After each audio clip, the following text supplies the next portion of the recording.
যখন আপনি বাড়ি প্রবেশ করবেন এবং আহার করবেন, তখন যদি একটা কথা না বলেন, তাহলে আপনার কি ক্ষতি হতে পারে শুনুন।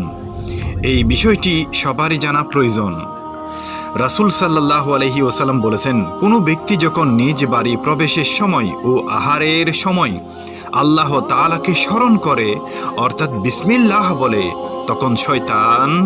তখন শয়তান তার অনুচরদেরকে বলে, আজ না তোমরা এই ঘরে রাত্রি যাপন করতে পারবে, আর না খাবার পাবে।